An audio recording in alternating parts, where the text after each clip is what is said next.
So, welcome to all once again. This is the second session. In fact, the PPT of the second session. We have completed some portion of the previous session, and now we are beginning with the another PPT. Now, the topic of this session will be fundamental of machine learning. Okay.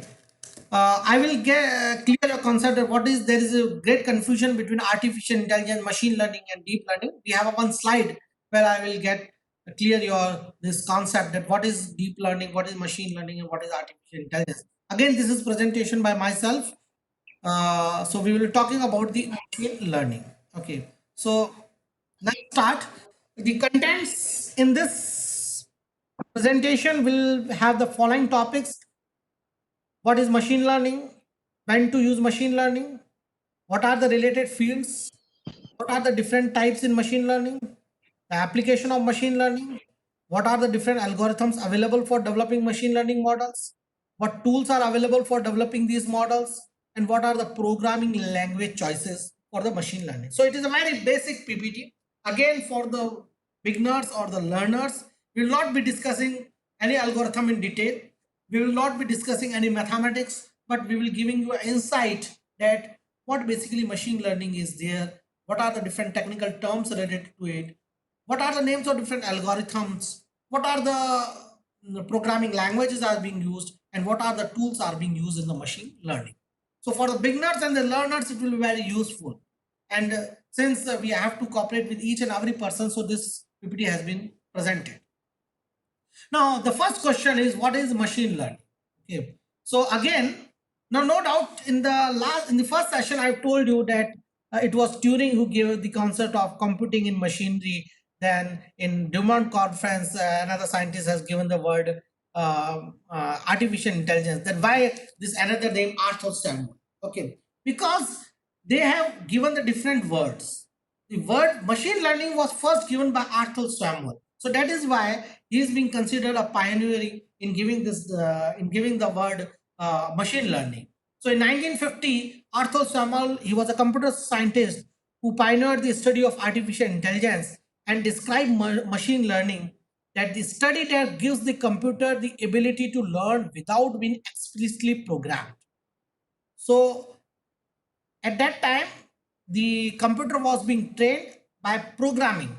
But here he has laid emphasis that if you are making the machine to learn without being programmed, then this process can be termed as a machine learning.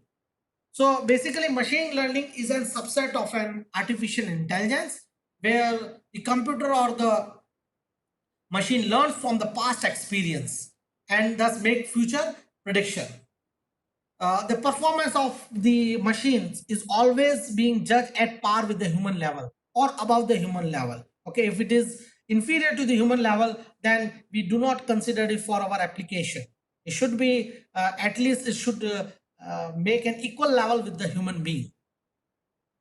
So various professors have given their different definitions and among commented on the machine learning, and one such professor is Tom Mitchell. He is a professor at Carnegie Mellon University and he's written a book on machine learning, and his ebook is also available. You can go through it where he has mentioned the machine learning in a very beautiful way.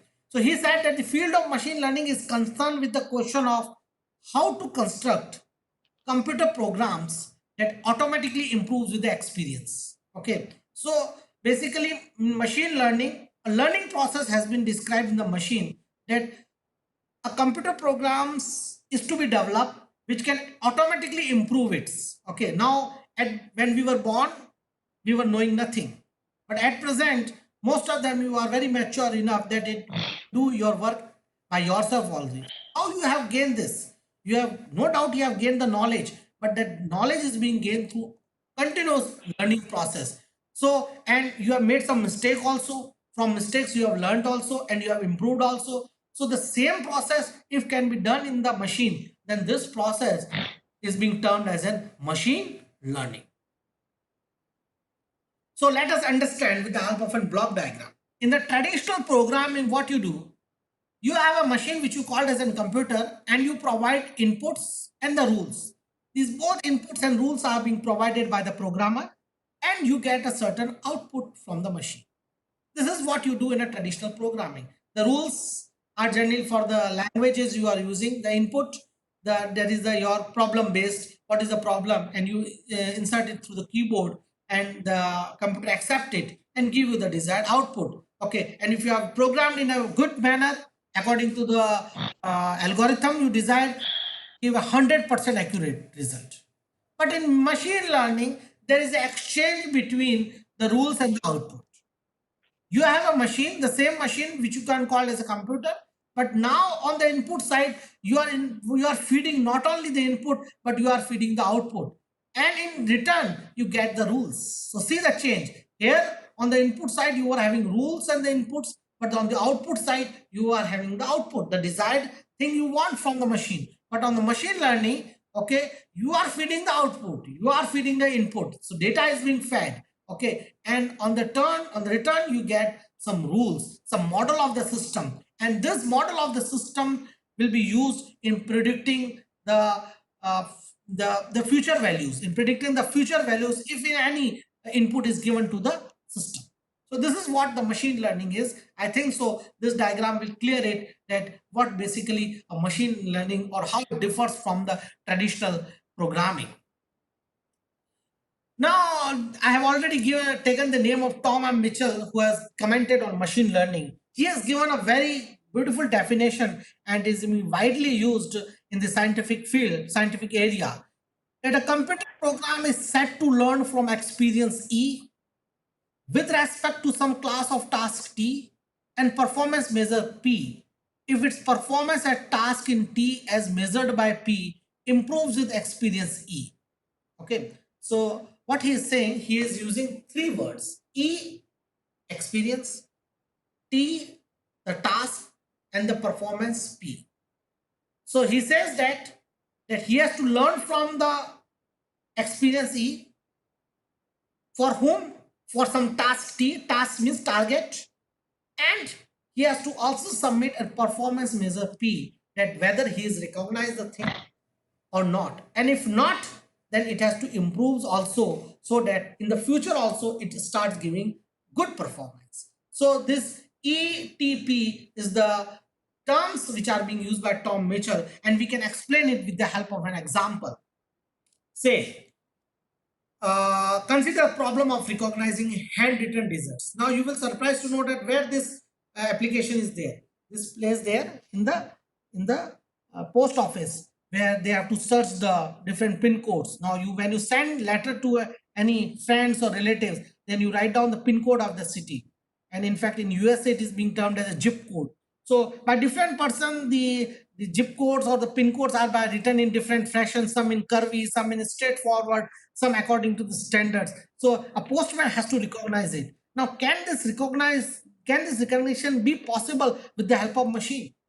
So now, with respect to definition given by Tom Mitchell, we will identify what is T here, what is P here, and what is E here. So task is the classify handwritten digits from images. Okay, so it has to classify it, that this, suppose somebody has written 0 in this form.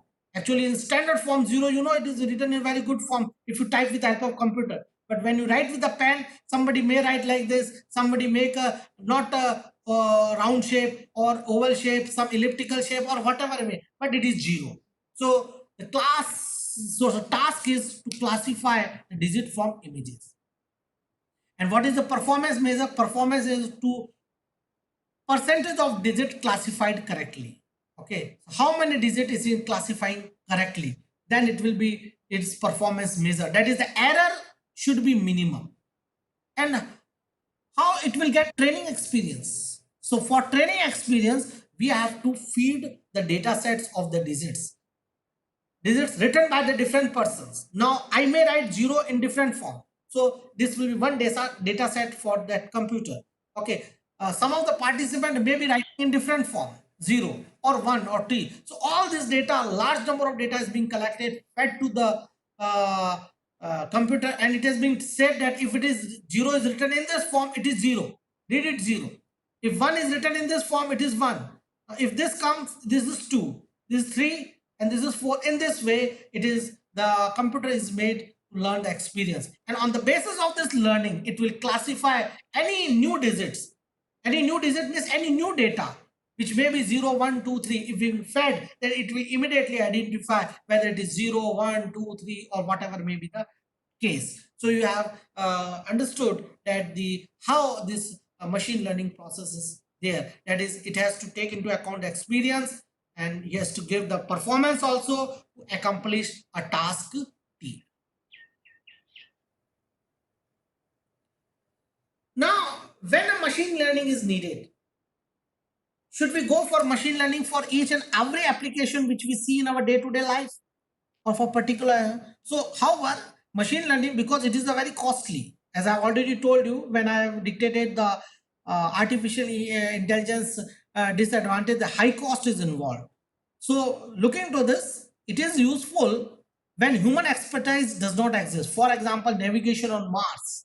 Now, no one has gone to Mars, so they are sending some AI-based robots, which is called a robot. So they will investigate, they will identify what is the condition, they will take smart decision also whether to go or not, whether there is a valley is there, we should not go there, otherwise our camera will get damaged. So human expertise is not available, so there we are sending the machine learning based devices. Human are unable to explain their expertise. Okay, so speech recognition is there. Okay, now for example, as I've already given in WhatsApp, you can type it by speech. Okay, you just speech is converted into text. Okay, I have problem in writing Hindi, or I want to send to my assistant, okay, some message in Tamil. So I speak in somewhat Hindi, and then it will convert into the so language translation that can also be done. Okay, with the help of the machine learning. So, solution changes in time. Okay, routing on a computer network, this is also where machine learning can be used. Then user solution need to be adapted to particular cases, like in biometrics it can be used. So gaming also, they are machine learning can be used, and many gamings software have been developed, and they are defeating the champions also. So basically the thing is that where human expertise does not exist, where we are unable to human unable to express his emotions or expertise, okay, and some special cases machine learning can be used. Now, what fields are incorporated in machine learning, or what fields you require to be a master of machine learning? Okay, so artificial intelligence is there, because without this, they will provide the smart algorithms to make your machine smart, and it will be able to learn the experiences. Then statistics is required in order to inference from the sample or from the database. Then you will also require the knowledge of computer science in order to program your algorithms and the complex models. Then you will also require the knowledge of system and controls, so that you can go for the modeling of your static or the dynamic system. And lastly but not the least, data mining is required. Data mining is required, that is, you have to search the volumes of the data to implement a particular problem. It is not that you will by simply 20 or 100 or 200 data sets you will go for machine learning. No, machine learning requires 1,000 and 2,000 and 10,000s of data in order to process a particular task. Okay, so these are the related fields. So one has to go through all these fields in order to become the master of the machine learning.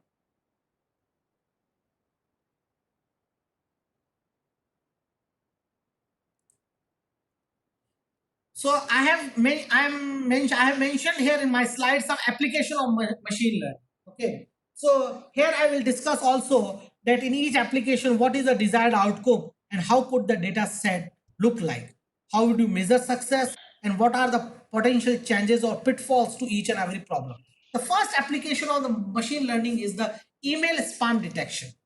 Now, most of the all you have the email account. In the email account, there is an inbox is there, okay, and there is a spam is also there. So in the spam, what does this mean? All the uh, irrelevant mails which are not relevant to you, or which are being by say fraud persons, which you don't want, which you want to delete, you will find most of the spam mails are there in your spam folders. So how it is detecting? It is due to the machine learning only.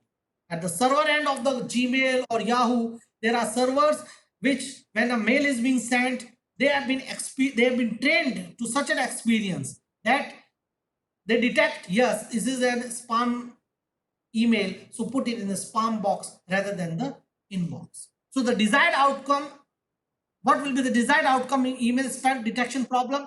That you have to correctly detect the email as a spam. What could the data set look like? The data set will be the structure of the message. The structure of the message. Sometimes the message is there very demanding for money is there, then it will immediately identify, yes, it is an spam detection. Now it has gained this knowledge through experience. Initially, when it was started, when such type of message came, people started deleting it. So from there, the software come to know that, yes, that these type of messages are disliked, and therefore this became his knowledge, and that knowledge will be applied to the other emails also, and it is able to detect the email spam detection. But still challenges and how would you measure the number of the email spam detected correctly? That you will measure it. And what are the potential challenges in it? The challenges inside it are that still people are defooling the machine learning software by creating in such a way. 15 days back ago, I have received one such mail. Hello, sir, how are you? Okay, but that was in my inbox.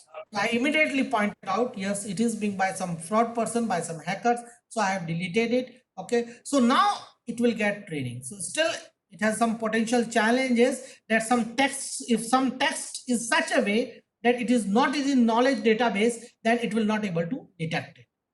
Then other application are used like face detection and matching. Example in iPhone X. So the design is that in whatever situation I am, the person is, it is able to detect his face and just open the phone. Again, how could the data set look like in face detection? It is the image. The images are converted into pixels, and these pixels are being fed to the input of the software of the machine learning, and on the basis of the pixel it will compare with the images it holds in its knowledge base, and therefore it will detect whether it is matching or not, and accordingly it will open. Now things are happening at such a speed, at the nanosecond speed. Okay, this is another transistor technology. Web search or Google, you just type any statement and you will immediately get the thousands of the websites related to your search. This is also an example of machine learning.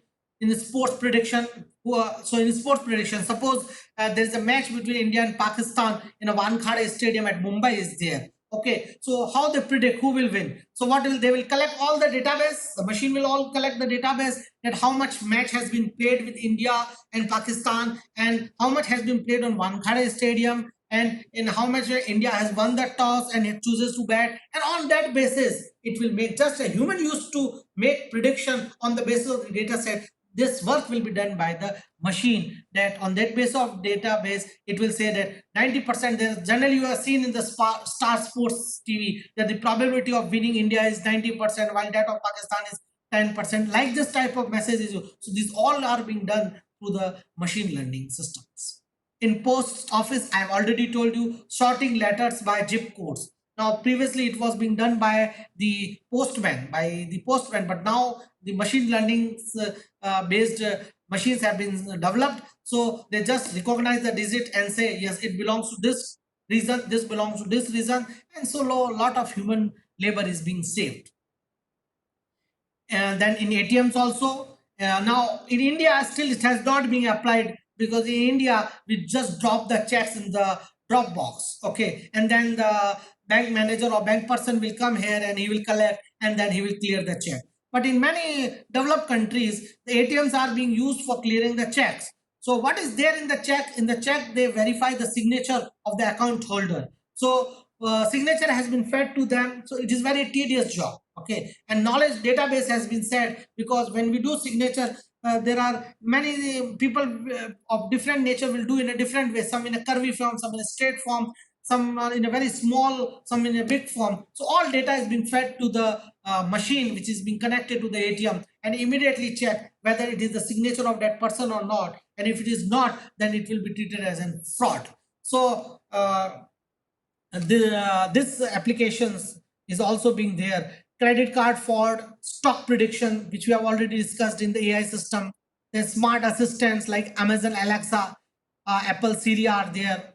Then product recommendations. Okay, now this is the I think event you might have passed through it while shopping on the online sites like Amazon. So when you search on any product and just click it, then you will find at the bottom, you will find there are so many recommendations from the Amazon, that you can also purchase with this item, you can also purchase this, or with this item, this is also similar item. So how it is doing?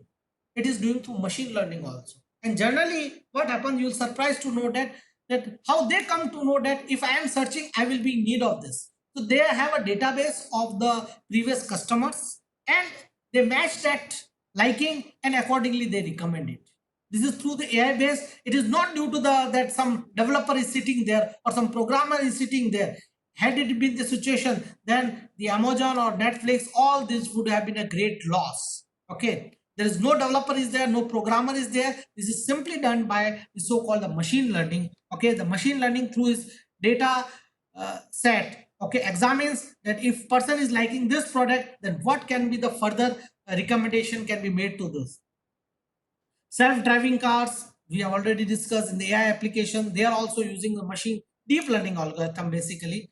Then Google Translation, okay, very helpful when you go to a country, or even in India also, when you go to the places where you don't know the language of that region. Then other applications are sentiment analysis, drug design, and in the medical diagnosis also the machine learning can be used. So, and especially in the diseases like cancer and diabetes, these are being used widely by the developed countries. So in each application, so when I will submit this, when you go through this application, so you should always think in this 4 question. What is the desired outcome in this problem? What could be the data set look like? How do you measure success? And what are the potential changes or pitfalls in the so-called the problems which I mentioned? Now, categories of the machine learning. Okay, so this is very important, because without understanding this, you cannot switch over the problems. Okay, so 3 types of categories of machine learning are there. One is supervised learning, another unsupervised learning, and third is the reinforcement learning. And some people also define another type of learning that is called as a semi-supervised learning. Okay, that I will also discuss. The major are these 3 ones: the supervised learning, unsupervised learning, and reinforcement learning. We will take one by one. First of all, let us look to the supervised learning. Okay, so in supervised learning, you have the 3 things with you. What is there? Label data. Okay, this is label data. What do you mean by label data? Label data means you have an input as well as the output, and you know that this is the input and this is the output. Okay, that is what mean by this labeling is there. Okay, for example, you have to forecast the load in electrical engineering. Then you know what are my inputs. The inputs are my weather conditions like temperature, humidity, and the previous year data, voltage, current, and all this. While the output will be my load in kilowatt or megawatt, whatever it may be. So this type of labeling is there. Direct feedback is there, because when you will use this data in training, when you will use this data in training, then initially when input will be used, then input will first of all give an erroneous result. So how you come to note erroneous result? Because you have a desired output with you. You will compare it with, and then accordingly you will generate error, and that an error will be utilized in making the system perfect. Okay, so direct feedback is also there, and once this has been trained, then you can predict the outcome of the future for any of the data which is relevant to that particular system. In short, I can say that supervised learning is basically, in supervised learning, a teacher is present, a master is present, or the master continuously watch, okay, that whether you are going on a right path or not. Now, as a teacher, the teaching learning process in our classroom is a supervised learning. I give one concept to the student, or you give concept to the student in your class, then you keep on concentrating on that concept till the student completely grasps it. Okay, so as soon as the student makes a mistake, you again revise it. No, you are correct. You have given one numerical. Okay, you have explained that numerical, and now you give a similar type of numerical. Ask the student to do it. The student will do it, and if it do some mistake, you will again correct it, and you will again give another numerical of on the similar guidelines, and you will continue this process. Okay, until the student do in a correct manner. Okay, so the classroom teaching is basically a supervised learning is there, where a master is present and the master continuously checks whether the output is correct or not. And it is a basis of a machine learning. It is a subcategory of a machine learning that focuses on learning classification or regression model. So basically in supervised learning, you will come to know that we go for either classification of the objects or for the regression. So I will take into example what is this classification and the regression model. So let us take the two tasks which are involved in the supervised learning classification. Now classification simply means that you have to divide the data into one or two or more than two groups with the labeled groups. Mind it, not unlabeled but the labeled groups. Okay, for example, you have a two data set, one with mark with plus sign, another is marked with minus sign. So when you go for supervised machine learning, a boundary will be created, will separate that yes, these plus signs belongs to one group which we call as a positive group, and these data belong to another group which we call as a negative group. So classification is there. Okay, so for classification purpose, the supervised learning is used. Another task which is being used in the supervised learning is the regression. So before going to regression, let us take an example classification problem. Okay, that suppose in a class there are 100 students are there, and you have to shortlist the student, or you have to group them into three groups on the basis of their heights. Okay, one is your short, another is medium, and another is long. So how will you do it? You will measure the height of each student and thus you will put a benchmark, and if this is the height of the student, then it will be termed as a short. If it is less than this or equal to, it will be medium. If it is greater than this, but if it is greater than this, then it will be termed as a long. And in this way, you made a classification. Okay. Similarly in this classification algorithms, okay, what happens that you will be given a data set, you will be given a benchmark, and you have to classify the objects. You have to group them, and that group will be labeled also.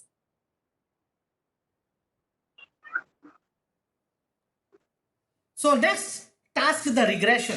So regression is basically a statistical process for estimating the relationship among variables. Okay, you will be given so many data, x and y value are being given. Say 1, 2, 3, 4, -1, 2, -7, 8, like this. And now you have to find out that what is the relationship between them. You have to predict a model which depicts the behavior between x and y. X is an independent variable and y is a dependent variable. So you have to predict the output, where you have to predict a model of this, and from that model you have to predict the output value for any input. Okay, so let's say this is a data set. You can see that for every data set there is corresponding x and y value. I have plotted it. Now with the help of the supervised learning algorithm, I have decided gone for regression analysis, and a straight line is being observed which covers the maximum data.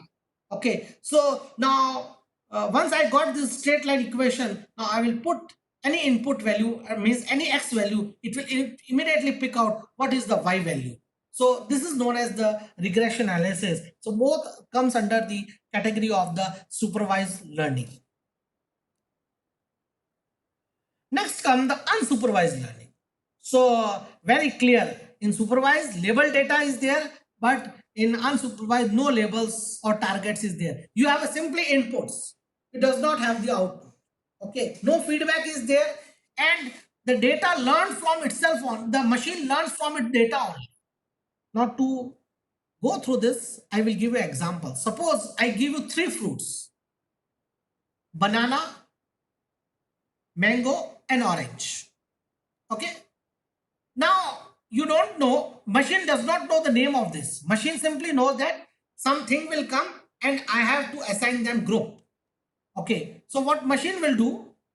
Machine will, as soon as you put banana, machine will, through its sensor, will sense, oh, it is having yellow color, its height is this much, its width is this much, some black spots are also there. Okay, so I picked up all these features and put it in one group. Machine does not know what is the name of that group, but group one. Then now you put in the machine mango.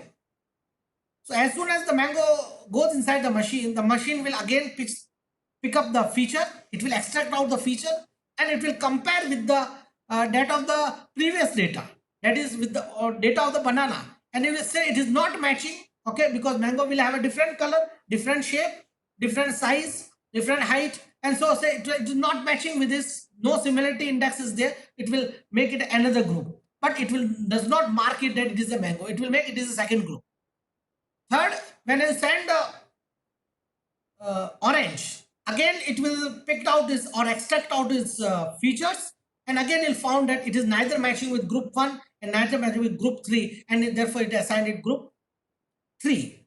Now in the fourth time, if you enter a banana, then again it will compare with the features of all the three, and if found that it is matching with the banana, so it will again send it to the banana. Okay, so in this way you will have a clusters. You have a clusters of the different objects. They will be grouped, but they will be not be labeled. Therefore, that is why will not called as a classification. We will call this as clustering. This process is called clustering. So this type of learning is known as unsupervised learning, where the machine does not have any output data, does not know what is the target. It has simply an input data, and that input data is being fed to the machine. The machine learns from the input data and gives the output result. So as I've already told you that two processes are common in any machine learning process. One is clustering, another is association. Okay, the clustering is very clear that three different objects were there. Okay, so groups will be formed, but they will not be labeled because the machine does not know that it belongs to which entity. So in this way you have three groups. So this process is called clustering. What is association? Association means nearest to the data, nearest to the data. And this type of association unsupervised learning process is being used by the so-called the online sites like Amazon and Netflix. Okay, when you see a movie, then you find that then they go for the database of that movie, that this movie was having this hero, this heroine, it was somewhat related to emotions or it was somewhat related to patriotism. So on that basis you find that which movie is similar to this, and accordingly the recommendation are made to the customer or to the user that you may like all this movie. So this process is called association. Okay, so this association and clusterings are the two tasks which are under the unsupervised learning process. The third one is the reinforcement learning. It is also a process of learning with rewards. Okay, learning with rewards. Now this we can understand this learning process by taking an example of pet dog. Many people used to have pet dog in their home. So how they will train the pet dogs to bring a ball? They will throw the ball and they will shout over the dog to just move, pick up the ball. So at the initial stage, the dog will not understand. But once it pick up and return to you, then you say, oh, very good, very good. You reward him. So the thinking process start in the dog. He said, oh, I've been rewarded, so I should do this process. So he again repeat it, and the more he repeated, the more experience he got, and he learned it. And ultimately, you say, oh, very good, very good, very good, and you reward him. So this type of learning is called reinforcement learning, where you reward. You don't know the output, but you reward if the output is correct. So this technique, this enforcement technique was being developed initially to play game. Okay, so how it was being accomplished? The machine is given an algorithm to analyze all possible move at each stage of the game. Okay, so all possible moves of that particular games are being fed to that machine. Then the machine may select one of the moves at a random. Okay, when getting all the moves, it will may select moves at the atom moves at randomly. Okay, if the move is right, the machine is rewarded, otherwise it is penalized. And in this way its learning will start, and slowly it will going to differentiate between the right and wrong moves, and after several iteration it will able to solve the game puzzle with a better accuracy. So, and this type of learning is known as the reinforcement learning. So through this diagram, block diagram, I have explained that the learner is there. Okay, action is being there in the environment. If the action is correct, then he is being rewarded. Okay, and else he has to again the learn things, again action is being there, and in this way the cycle goes on till we get a desired accuracy for that particular problem, maybe gaming problem or other.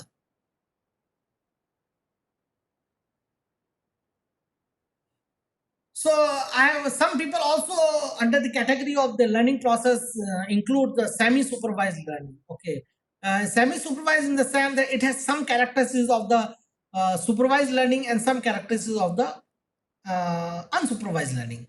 In supervised learning, I have already told you that there are labeled data are there, while in unsupervised, no labeled data is there. So here also there is a misgop is there.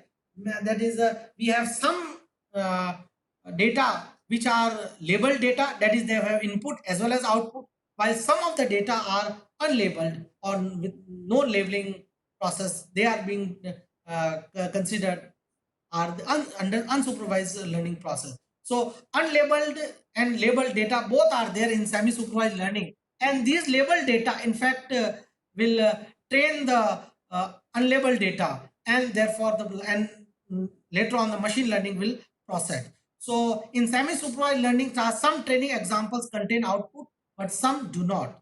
We then use the label training subset to label the unlabeled portion of the training set, which we then utilize for the model training. And a good example is a photo archive, where only some of the images are labeled. Okay, and the majority are the unlabeled. So these labeled data will train the unlabeled data, and the machine will able to learn the experience from it. Now, one question has been asked in the chat box: what is difference between these three: artificial intelligence, machine learning, and deep learning? So through this Venn diagram, it will be very clear that artificial intelligence is a big bucket. Okay, so it is a technique which enable machines to mimic human behavior. Okay, in this artificial intelligence, there is a subset called machine learning. So machine learning is a subset of artificial intelligence technique which use statistical methods to enable machine to improve with experience. So it improve with experience. There are chances of mistakes are there. It is not completely intelligent. Okay, it learns from experience and thereby change itself, and therefore try to give the accurate results. And however, this machine learning has another subset called deep learning. Okay, in deep learning, what happens? Deep learning process arises because of the big data. Okay, we have a FDP on data sciences also. So that is related to the deep learning. So how to handle this large data on the social media platform? Each WhatsApp is having a TB of data is there. Okay, how to handle this data? Okay, so for that purpose, all these machine learning models will fail, and therefore comes the another called deep learning, where we have to go into deep inside of that data, and we have to first of all filter out the irrelevant data on one side and relevant data on the other side. So there comes the another learning process called deep learning. So here multi-layered artificial neural networks are being used, okay, in order to process the data. So from this Venn diagram, it will be very clear that artificial intelligence is the big bucket in which there is a machine learning is there, and deep learning is also a subset of so-called the machine learning. I think so. This slide will clear all the doubts that what are all these three things. Now, I will name you them some of the algorithms which are being used for supervised learning. Okay, some of the widely used algorithms are k nearest neighbors, decision tree, naive Bayes, logistic regression, and support vector machine. Let us take one by one. So first of all, k nearest neighbors is there. Now you can understand with the help of this diagram. There are three types of data are there: green color, blue color, and the red color. Now you have to classify it. You know, in supervised learning, I told there are two tasks are there: classification and regression. So here we want classification. So when you learn, when you pass the Kmeans algorithm, so you can see that some boundaries are being created. Okay, so through these boundaries, that this boundary belongs to blue data, this boundary belongs to red, this is for green, and in this way you got the boundary. Now once the boundaries has been created, what is the next step? Suppose unknown data is given to that machine. Okay, so let it be a blue color. So what will happen? It will calculate the distance of this unknown data with all the database, with blue also, with red also, and with green also. And it will take the average of this. First of all, it will calculate with all the data of the blue and then calculate its mean value. Okay. It will calculate similarly the distance between the unknown and with the red data, and then it will find out the mean distance, that the average distance. Similarly, this unknown data will find out the distances, all the data of the green boundary, and then we'll find the average. Now the average which comes out to be minimum, the unknown data belongs to that group. So that is why it is known as K-means algorithm. So K here signifies that this is the initial cluster, the group you have to choose, that I want to divide this unknown data into three groups, and means average, and neighboring means that the data is nearest to which data set, and accordingly it will assign. So it is distance is found to be minimum to the blue data, so it will be assigned that you belong to the blue group. So it has been put there, you belong to blue group. So it is very clear how this supervised K-means nearest neighboring algorithm works. Then another algorithm is the decision tree. This is a very old technique of implementing the machine learning algorithms. So let us take an example. Suppose, so basic, what is decision tree? First of all, a decision tree is a tree-like graph with nodes representing the place where we pick an attribute and ask a question. Okay. Then edges represent the answer to that question, and the leaf represent the actual output or class label.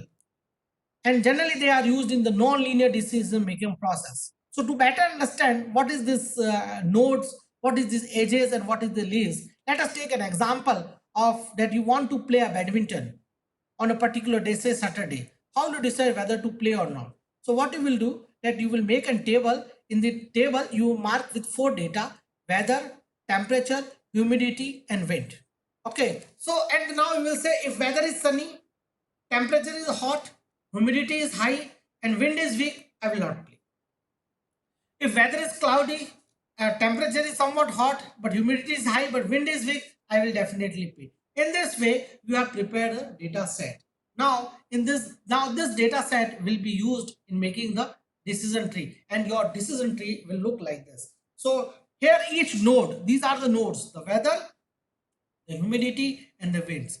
Each node represent the attribute or the feature, and the branches from each node is the outcome of that node. So weather node has the branches sunny, cloudy, and rainy.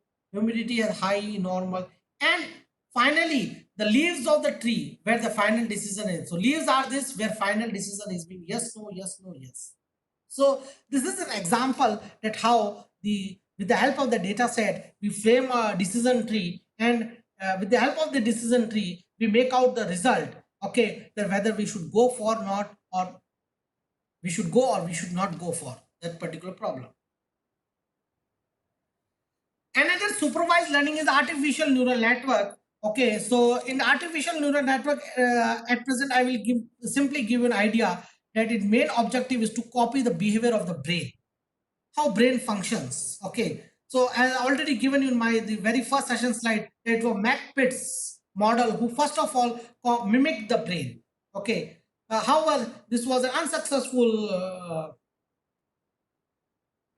idea, but later on it has motivated many people, and ultimately in this era we have an artificial neural network, and nowadays some more neural network like convolution neural network has also come. So these are basically supervised learning models. Another is support vector machines. Now, it is similar to the artificial neural network. Only difference is that suppose you have a very large data which is non-linear in nature. Now you see this is picture. You can see that there is a lot of data is there, but it is in such a way that you cannot make any boundary that this belongs to this belongs to this. So what happens that the in support vector machine all these data are mapped into high dimensional space. Suppose this is a two-dimensional, it is being developed into a 100-dimensional space. So when these data go in 100-dimensional, then separate boundaries are being created, separate surfaces are being created, and thus you can classify it. So support vector machine is basically an classification algorithm for classify the non-linear data. So just we have discussed, I named some of the supervised learning algorithm. There are some algorithms for the unsupervised learning also, which includes the K-means clustering algorithm. It is similar to that of used in supervising, but it is used in the unsupervised learning. A priori algorithm for association rule learning, and the thirdly is self-organizing algorithm. So I will not be discussing in detail what these algorithms are, but these are the algorithms which are being used for unsupervised learning. Now, in implementing all these algorithms, what we are seeking, what we want to reduce the whether it is supervised learning or whether it is the unsupervised learning. In supervised learning, we want to reduce the error. The error can be simply error, average error, or it can be mean square error. We want to reduce the error. This error is also being termed as a loss function in the training process. So we want this error to be minimum. Now it depends upon user to user that how much error, because error will always be there. It is not that you will have a perfect ideal system, but how much accurate results you want.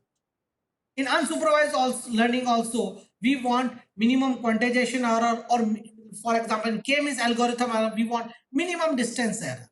Okay, in some algorithm, we want maximum likelihood estimation of belonging to that groups. So in all this, supervised and unsupervising, the aim is to reduce the error so that the system reaches to its particular zone or can be classified to the particular group to which it belongs. Now, what are the performance? How will you check the performance? There are several factors which affect the performance. What types of training provided? If it is supervised training, unsupervised training, reinforcement training, what is the training is being provided? Then, what is the initial background knowledge of this training? What data you are using? If you are using wrong data, then this training, no doubt, best training algorithm you are using, but everything will go in vain.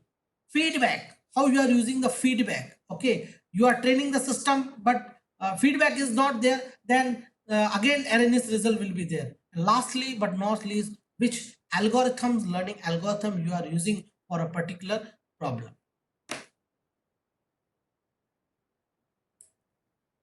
With this, now I will focus 2 or 3 slides on the what are the most popular machine learning languages. Okay, many languages are there, but nowadays Python is a popular language because it runs in a very casual manner. It does not require too much technicalities. That is why it is very much popular among the large masses, particularly computer programming.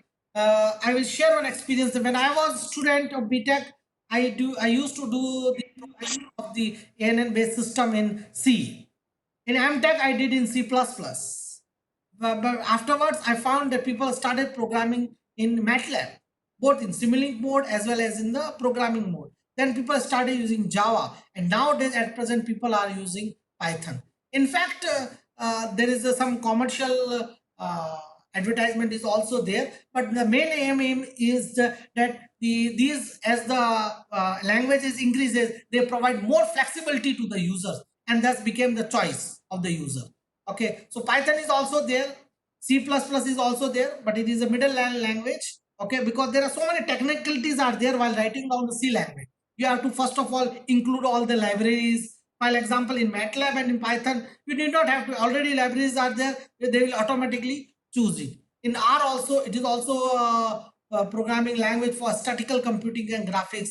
Then MATLAB, you all are aware, it is a scientific toolbox with both programming and simulating facility, but it is not available freely. However, pirated is available, but if you go for to purchase this, it will cost for one single user, in fact, 2 lakh rupees. So no one can afford it, and that is why it is not so much popular. While these Python, and they are available free of cost at many platforms.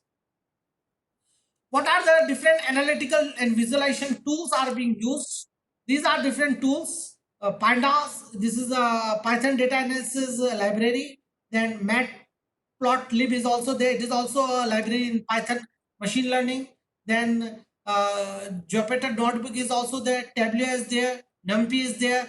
Scikit learn is also there. And TensorFlow are, these are the different tools which are available in different languages, which can be successfully used for the machine learning. So we have a very simple overview of the fundamental of machine learning through the slides, where I have explained you, given you the definition of machine learning, where I have given you that what machine learning is, then what are the different types of learnings being used in machine learning, what are the application areas where we can use, then what are the different algorithm being used in every learning system, then what languages you can go for this machine learning, what are the tools. I have simply highlighted it. I have not talked in detail, because in the coming lectures we will have a search algorithm, we will have fuzzy logic system, we have artificial neural network, all this. So in short, I will say that in the future machine learning will play an important role in our daily life. And with this background, I hope you have enjoyed this session. Thank you very much.